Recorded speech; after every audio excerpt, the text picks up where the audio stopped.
in this video, Rich and I are going to walk through a strategy where we're going to tie what's happening with this spending plan back into the infinite banking concept and all the advantages that it represents, and business owners, individuals, families, et cetera, who are just opting out of the madness. And this process that we've been on this journey for many years now. For me, I'm approaching my 17th year. For Rich, he's literally just a year behind. It's one of those things, yet again, like if you just feel like there's fundamentally something wrong and the headline tells you clearly in plain English what's wrong, but you still can't quite put your finger on the uncertainty of it, you're definitely in the right place. So Rich, let's dive in. Let's get into it.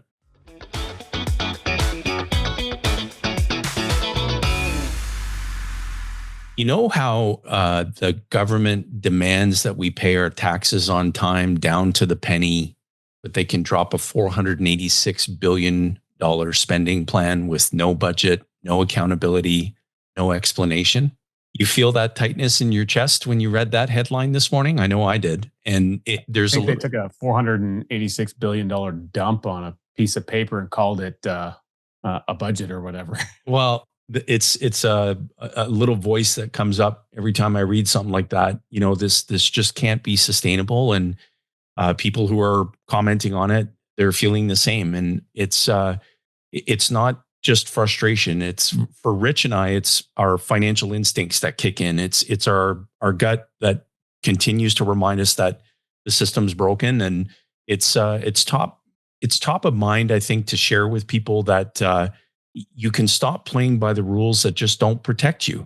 Yeah, I mean, the announcement is absolutely bonkers, and the fact that anyone thinks that it would be sustainable just doesn't make sense. And again, like bringing it down to simplistic, it's kind of going back to saying, hey, I can barely afford to put food on my table and pay my bills, so why don't I go and get a $486,000 credit card, and I'll just rack that up over the next year while I'm trying to make everything else work. I mean, that's kind of what's taking place to some degree.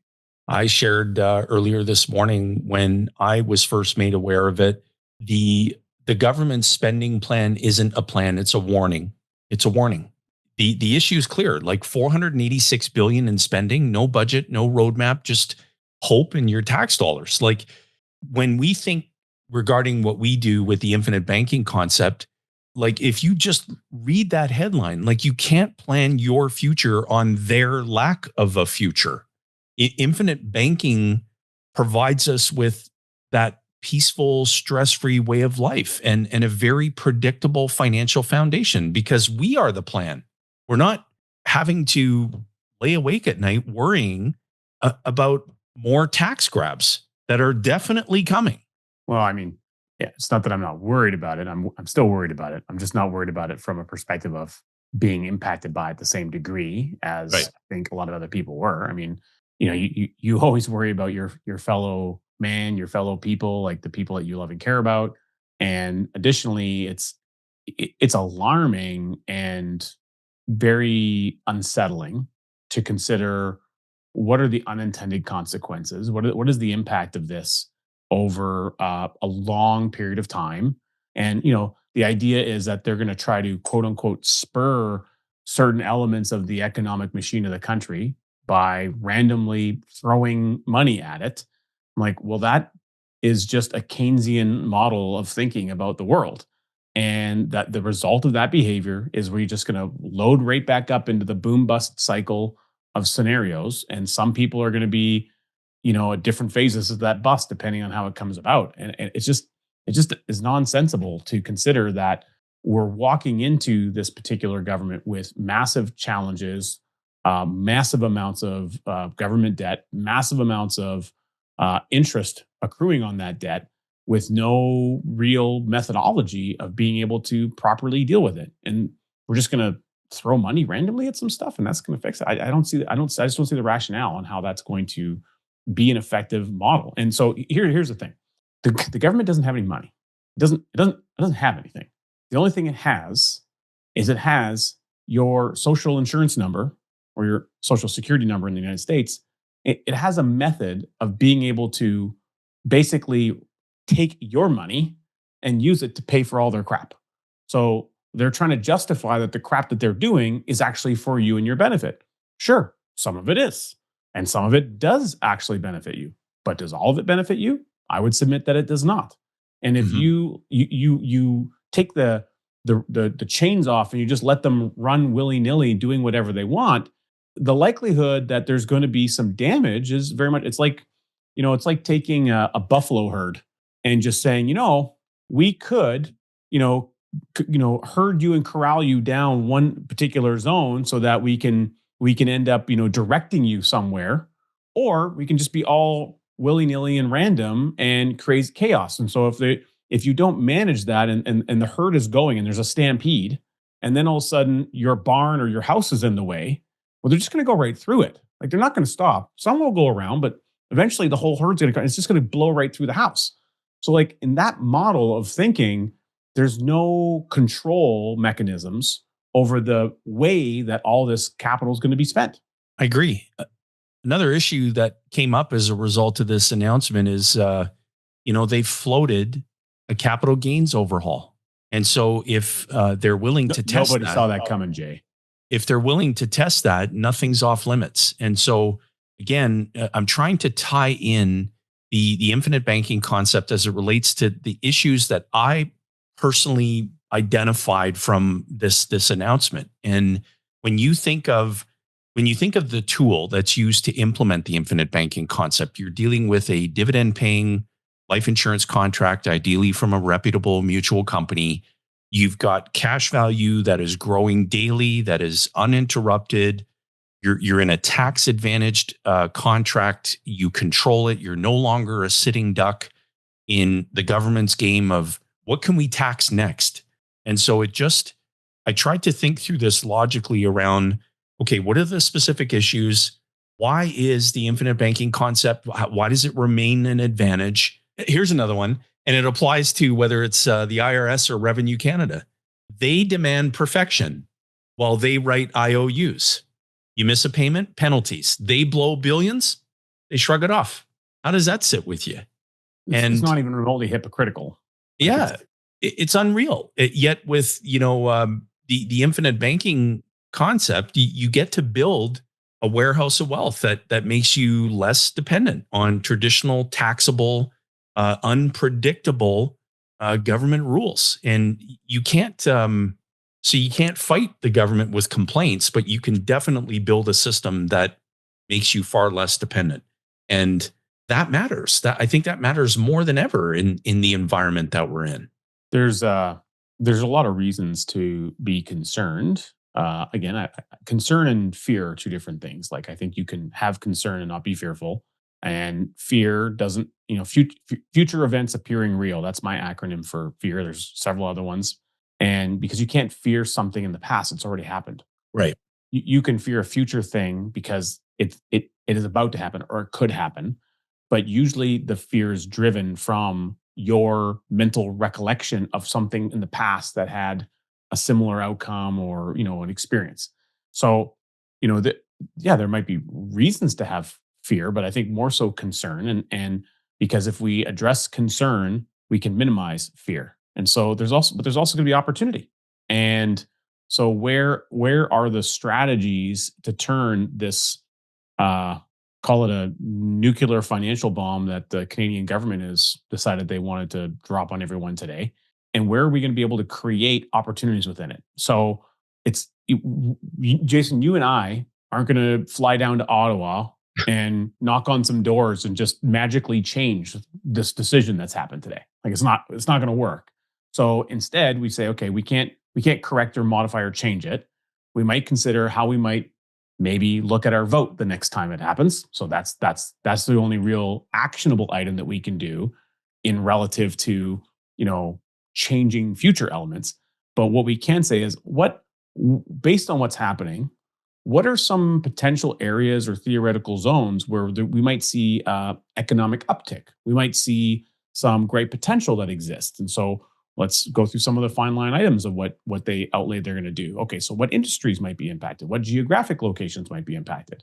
Do we want to rebalance our investment portfolio? Do we want to think about dividend paying stocks that we have? So, like, what are all these different elements that we can say, let's take a rational view at this, and how can we position ourselves to be in the best financial climate despite whatever shenanigans they've got going on over there in Ottawa.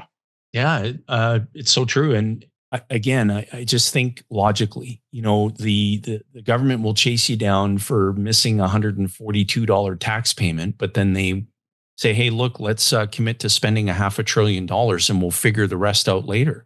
Like liquidity, what comes up for me is liquidity, right? And most North Americans have very little liquidity or any at all. Like if you think of tax qualified plans, whether it's a 401k, RRSP up in Canada, real estate, mutual funds, liquidity is locked up and it's taxed on the way out. And it's tied to economic or market volatility or political turmoil.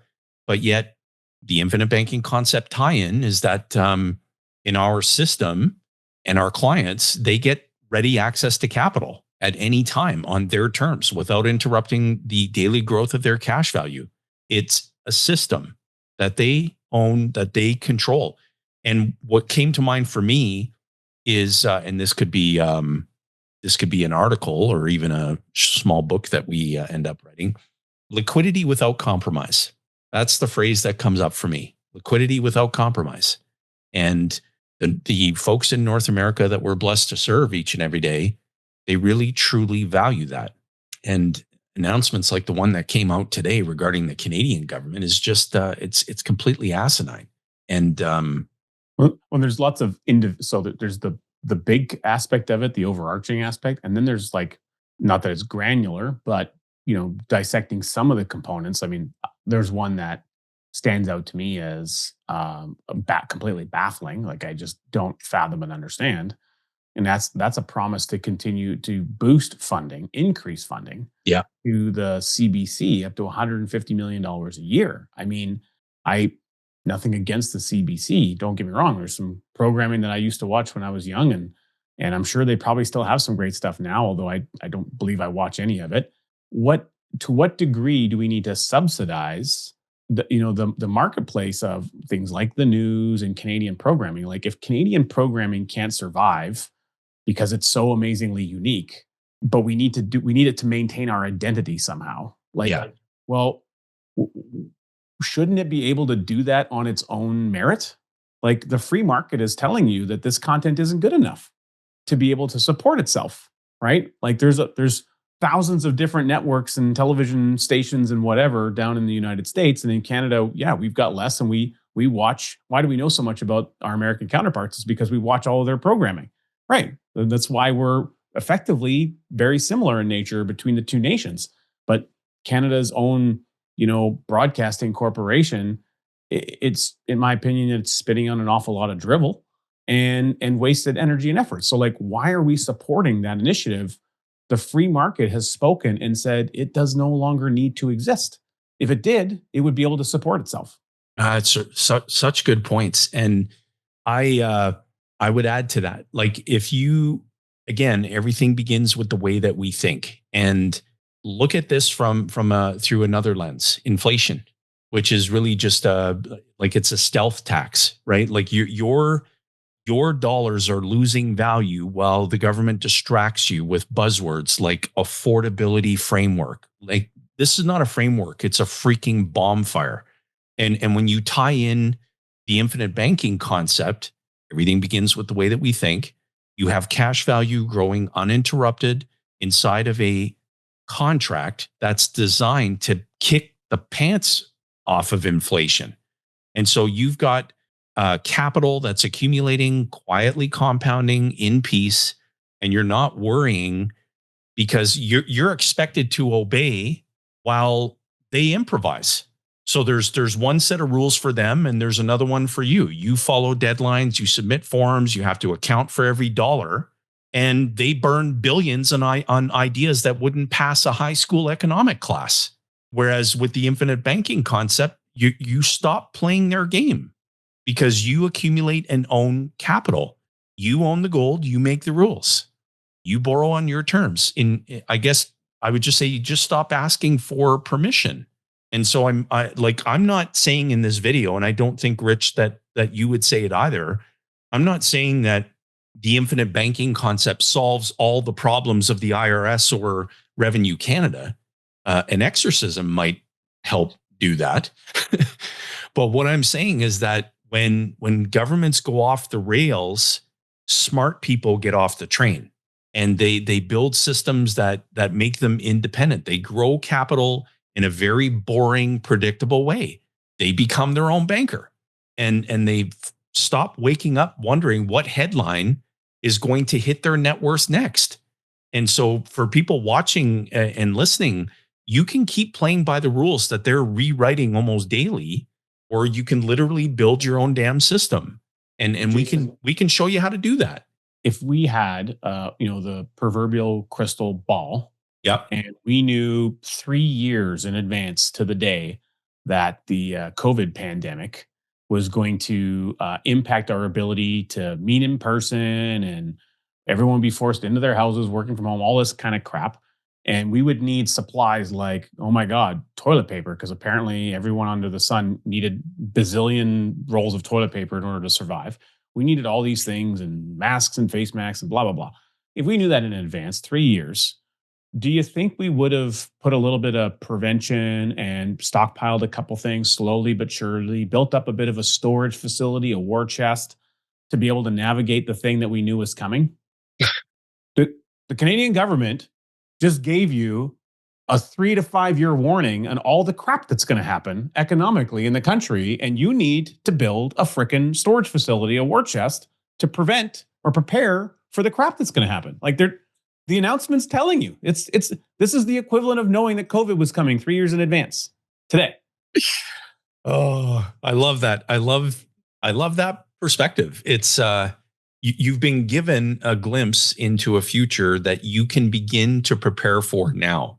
And boy, I can rant a little bit on this, and that's what I'm going to do. Like I've said it many times, I think that you would agree. Like, I don't mind paying taxes. Like I really don't. When the roads are nice and the hospitals are taking great care of people, and policing and fire services and infrastructure, someone's got to pay for all that. That's just the truth. But what really just gets under my skin is when you've got governments that spend like they've got Elon Musk's bank account, but none of his business sense. $486 billion, no budget, no plan, no spreadsheet, not even what you and I would call napkin math. Just trust us. We'll figure it out. Who else has said that? You want to know? Every other guy who's pitched a crypto idea from his mom's basement. That's the truth. And we address some of the issues like capital gains reform.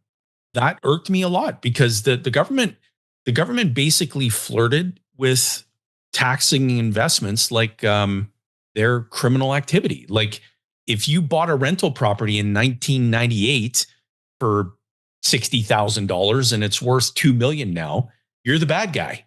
Apparently. Yeah. Total jerk. I can't believe you did that to help put something together for your own retirement because a company wasn't going to take care of you anymore. 100%. And it's like, and we've been manipulating interest rates and printing money. So we've created a massive inflation problem for your future. So heaven forbid you should have done something 25 years ago to protect yourself against that.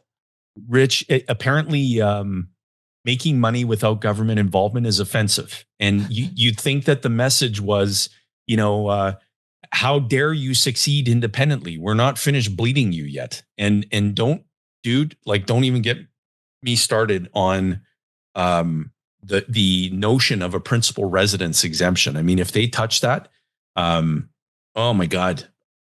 Here's a lot of people, my clients and folks that know me, they know that I'm not I'm not the biggest fan of the quote unquote the government, right? Mm-hmm. It's not a specific area of the government, and it's not that I, in broad scopes, don't like the government or I don't like the people in it. We have a lot of amazing clients that are government employees. They work for the government. They are public servants. They've done great things and they try really hard. And I get that. Everyone needs work and they need a job and it's all fine. However, here's where I do have a problem because I've had exposure to blatant waste Mm. I've seen with my own eyes, and I know that it happens if I can see it in little increments.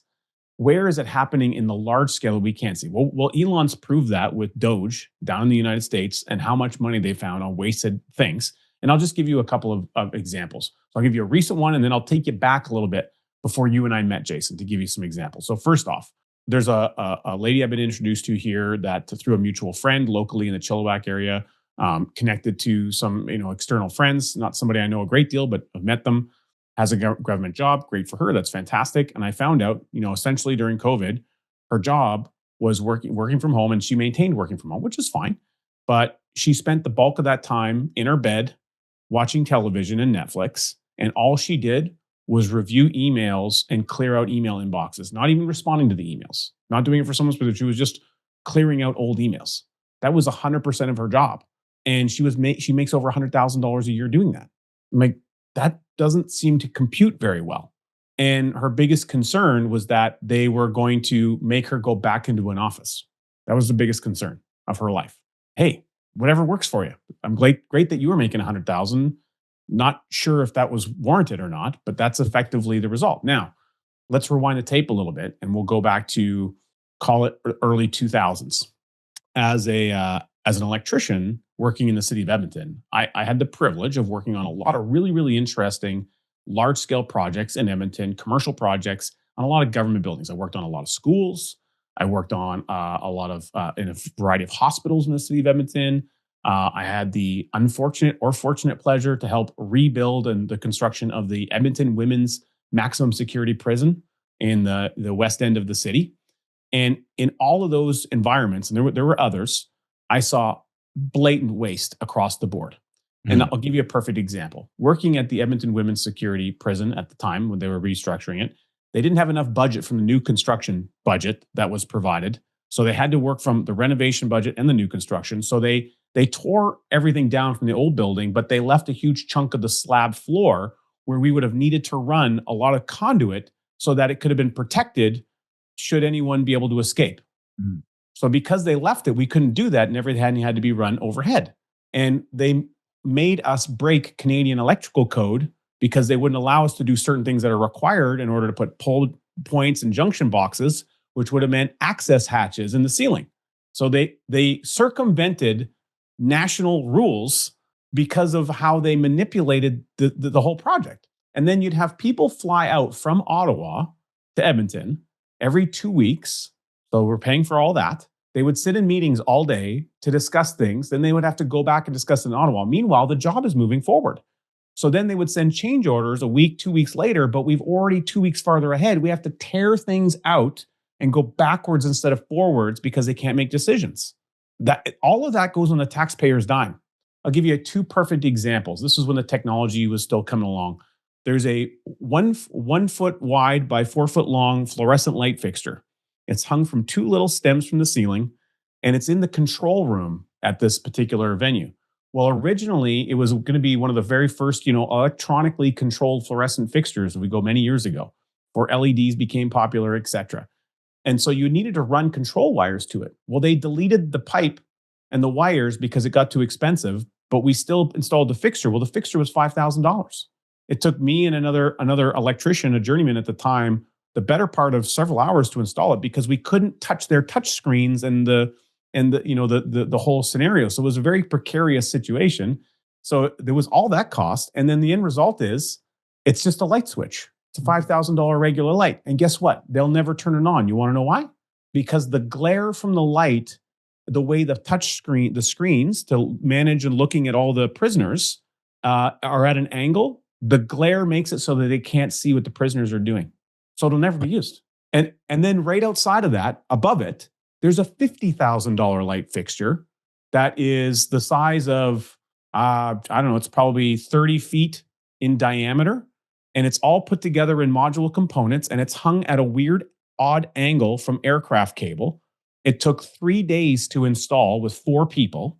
And you know what? They couldn't even buy that light fixture from a Canadian company to stimulate our own economy. Mm. So I have seen exactly how they view the spending of our dollars. And it's been proven to me that they can't be, that I say they at the aggregate level can't be trusted. You might have great individual people that can be trusted, but they're fighting against the machine that just doesn't care to look after our and manage and steward the money of the population of a nation in an appropriate manner.